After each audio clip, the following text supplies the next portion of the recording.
FIFA র্যাঙ্কিংয়ে অবনমন হয়েছে বাংলাদেশের। এশিয়ান কাপ বাছাইয়ে সিঙ্গাপুরের কাছে 2-1 গোলে হেরে সবশেষ প্রকাশিত ফিফা র্যাঙ্কিংয়ে এক ধাপ নেমে 184তম অবস্থানে আছে বাংলাদেশ ফুটবল দল। এখনও শীর্ষে লিওনেল মেসির আর্জেন্টিনা, এক ধাপ উপরে উঠে 6 নম্বরে উয়েফা নেশনস লিগ জেতা ক্রিস্টিয়ানো রোনাল্ডোর পর্তুগাল। হামজা চৌধুরী এসেছেন সঙ্গে, বাংলাদেশ ফুটবলেও আগ্রহ ফিরিয়েছেন। তার দেখানো পথে হেঁটেছেন সমিত সোমরাও। দর্শকদের প্রত্যাশাও বেড়েছে। প্রত্যাশার প্রাপ্তির ফারাকটা অবশ্য লক্ষ্য করা গেছে সিঙ্গাপুর ম্যাচে। সে ম্যাচে 2-1 গোলে হারে ফেভারিট বাংলাদেশ। সেই হারে এশিয়ান কাপ বাছাইয়ে পয়েন্ট টেবিলে পিছিয়ে পড়েছে বাংলাদেশ।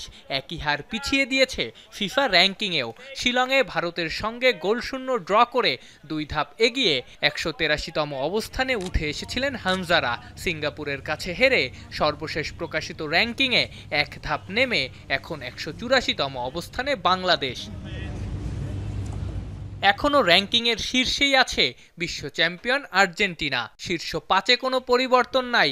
আর্জেন্টিনার পর আছে যথাক্রমে স্পেন, ফ্রান্স, ইংল্যান্ড ও ব্রাজিল। ইউএফা নেশনস লিগে চ্যাম্পিয়ন হওয়া ক্রিস্টিয়ানো রোনালদোর পর্তুগাল এক ধাপ উপরে উঠে এসেছে।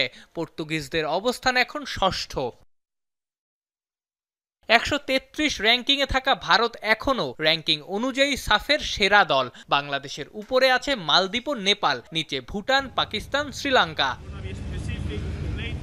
সর্বশেষ র্যাঙ্কিং থেকে বর্তমান র্যাঙ্কিংয়ে বাংলাদেশ পয়েন্ট হারিয়েছে 5.15। বাংলাদেশের মোট পয়েন্ট এখন 899.01। বাংলাদেশকে হারিয়ে সিঙ্গাপুর এগিয়েছে 2 ধাপ।